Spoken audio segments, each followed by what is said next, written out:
আসসালামু আলাইকুম, সাকিব তারা সব অনেক ভালো আছেন। অবশেষে Realme 10T মোবাইলটা Dimensity 810 প্রসেসরের পাশাপাশি 50 মেগাপিক্সেলের ট্রিপল রিয়ার ক্যামেরা দিয়ে থাইল্যান্ড মার্কেটে 7,000 বাতে লঞ্চ হয়েছে, অর্থাৎ ইন্ডিয়ান রুপিতে 16-17 হাজার টাকার মতো, 16-17 হাজার রুপি, আর বাংলাদেশি টাকায় হতে পারে 20 থেকে 22 হাজার টাকার মতো হবে। বাট এই ফোনটা অফিসিয়ালি বাংলাদেশে আসার খুব একটা পসিবিলিটিস নেই, কারণ Realme 10 ফোনটাও যে আসার চান্স ছিল সেটাও আপাতত হয়তো বা আসবে না। শুধু Realme C55 এই ফোনটা বাংলাদেশে আগামী 2 সপ্তাহের মধ্যে অফিসিয়ালি লঞ্চ হবে, এটা মোটামুটি আমরা 100% কনফার্ম। বাট যে কথাটা বলতে চাচ্ছিলাম, এই ফোনটা কিন্তু যথেষ্ট ইমপ্রুভড করা হয়েছে। আগের যদি আমি Realme 9 সিরিজের যে টি সিরিজগুলো রয়েছে বা Realme 10R এর সাথে কম্পেয়ার করি, লেটস সি যদি বাংলাদেশে আনঅফিসিয়াল এই ফোনটা আসে, অবশ্যই আপনাদের কাছে এই ফোনটির রিভিউ ভিডিও নিয়ে আসার চেষ্টা করব।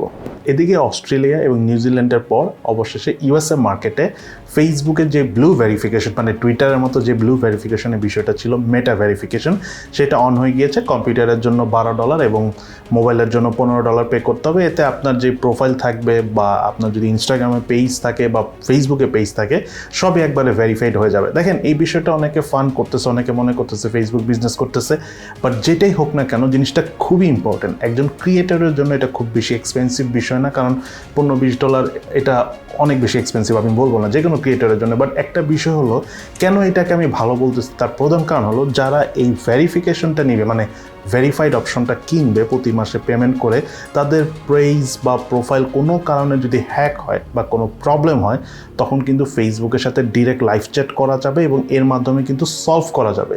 অ্যাটলিস্ট আমি বুঝি, কারণ আমাদের ফেসবুকে যে প্রযুক্তি পেজটা রয়েছে সেটা কিন্তু হ্যাকড হয়ে গিয়েছে।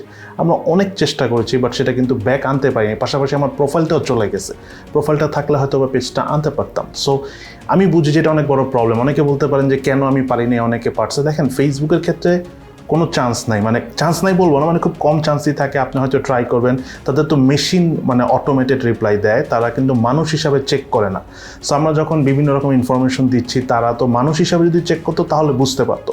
যেমন আমাদের ইউটিউব চ্যানেল হ্যাক হওয়ার পরও কিন্তু আমরা খুঁজে পেয়েছি, বিকজ হলো আমরা মানুষের সাথে লাইভ চ্যাট করতে পেরেছি বা ইমেল করার অপশন ছিল। বাট নর্মালি কোনো কন্টেন্ট ক্রিয়েটরে কিন্তু ডিরেক্টলি কোনোভাবেই যোগাযোগ করার ফেসবুকের সাপোর্টের সাথে অপশনটা থাকে না।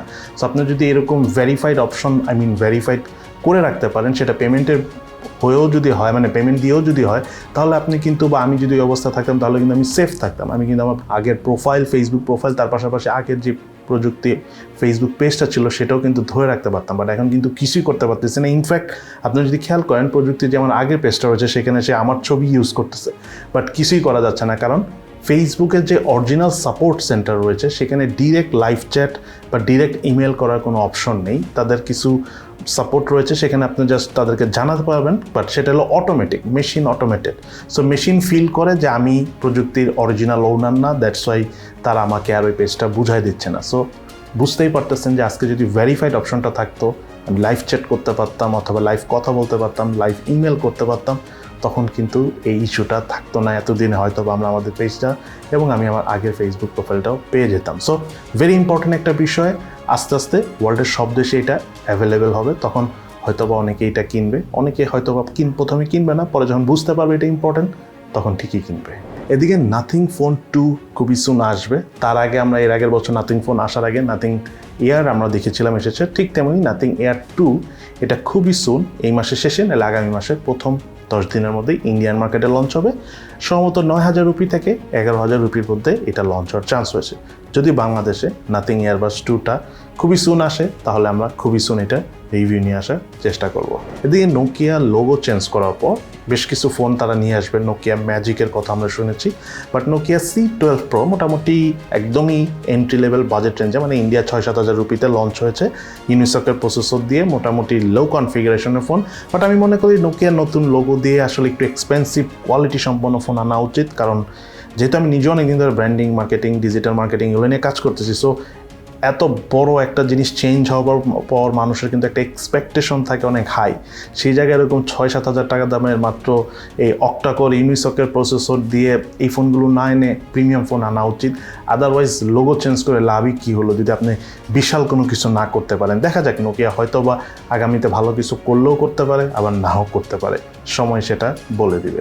এদিকে iPhone 15 সিরিজে আমরা সবাই জানি যে USB Type-C চার্জিং পোর্ট নিয়ে আসবে তারা, এবং তারা একটা জিনিস ক্লিয়ার করেছে যে তাদের যে অ্যাপেল চার্জার থাকবে সেটাতে যে টাইপ সি চার্জিং সিস্টেমটা থাকবে সেটা দিয়ে যদি আপনি আইফোন চার্জ দেন, মানে আইফোন 15 সিরিজ থেকে, সেটা অনেক দ্রুত চার্জ হবে। নর্মাল অন্যান্য টাইপ সি ইউএসবি চার্জার দিয়ে অত দ্রুত চার্জ হবে না। সবচেয়ে মজার বিষয় হলো কি, আমার হিসাবে আগে যে লাইটনিং পোর্টটা ছিল অ্যাপেলে সেটা থাকলেই হতো, কারণ এখনকার যুগে মানে ভালো ফোন, একটু দামি ফোনগুলোতে একটু হেভি ওয়েট চার্জার থাকে, মানে 18 ওয়াটের উপরে চলে গেলেই দেখা যায় যে 30 ওয়াট বলেন, 33 ওয়াট বলেন, বা 70, 80, 120, 200 ওয়াট হোয়াট এভার, ওই চার্জারগুলো কিন্তু এক ব্র্যান্ডের ফোন অন্য আরেক ব্র্যান্ডের চার্জার ইউজ করতে পারে না। সেম ওয়াট হলো দেখবেন যে আপনি চার্জ দিতে গেলে হয়তো স্লো সাপোর্ট করে বা স্লো চার্জ হয়, বা অনেক সময় 50% চার্জ হওয়ার পর চার্জ হয় না। সো এই মুহূর্তে এসে মানে রাইট নাও পৃথিবীর ডিমান্ড অনুযায়ী USB type C charging port হলে যে খুব সুবিধা পাবো ঠিক সেটা হবে না, এবং তাই কিন্তু হচ্ছে অ্যাপেল কিন্তু তাদের নিজস্ব চার্জারটা অনেক ভালো আনবে, এবং এটা সব কোম্পানির ক্ষেত্রেই সত্য।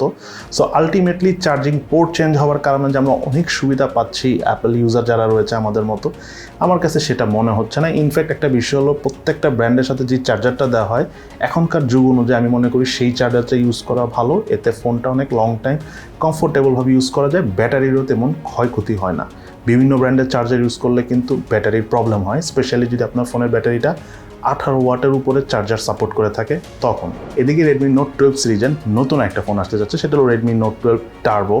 সো এই ফোনটা কিন্তু 7 Gen 2 প্রসেসর দিয়ে আসবে, এবং তার পাশাপাশি 64 মেগাপিক্সেলের triple rear camera set up থাকবে। তবে ফোনটা চাইনিজ ভেরিয়েন্টে চায়নায় লঞ্চ হবে। কিন্তু ইন্টারেস্টিং বিষয় হলো সম্ভবত এই ফোনটা গ্লোবালিও আসতে পারে, যেটা আমরা শুনেছিলাম Poco X5 নামে লঞ্চ হবে। বাট ফাইনালি যেটা আমরা শুনতে পাচ্ছি সেটা হলো Poco F5 নামেই ইন্ডিয়াতে আগামী 6 এপ্রিল এই ফোনটা লঞ্চ হতে পারে। বাট আমার পার্সোনালি মনে হয় এটা Poco X5 নামেই গ্লোবালি অর্থাৎ ইন্ডিয়াতে আসবে। Poco F5ও হতে পারে যে আমরা স্ন্যাপড্রাগনের 8 সিরিজের কোনো প্রসেসর দেখলেও দেখতে পারি সেই ফোনে। বাট দেখা যাক, এখন সব কিছু তো অনেক ওলট পালট হয়ে গেছে, প্রাইস হিসাবে সবাই কনফিগারেশন একটু উইক করে ফেলতেছে। সো সেই হিসাবে হতে পারে Poco F4 এর থেকে Poco F5 কম্পেয়ার টু দুর্বল হবে।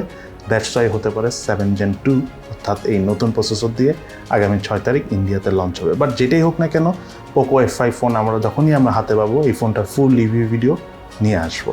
সো আজকে টেক নিউজ ভিডিও এখানেই শেষ। আজকে আমরা ডিক্লেয়ার করব আমাদের গত মাসের যে গিভঅ্যাওয়ে কন্টেস্টটা চলতেছিল, মানে যাতে পুরস্কার হিসেবে ছিল Redmi Note 12 Pro মোবাইলটি। সো চলুন আমরা দেখে নিই কে জিতে নিল সেই গিভঅ্যাওয়ে পুরস্কারটি।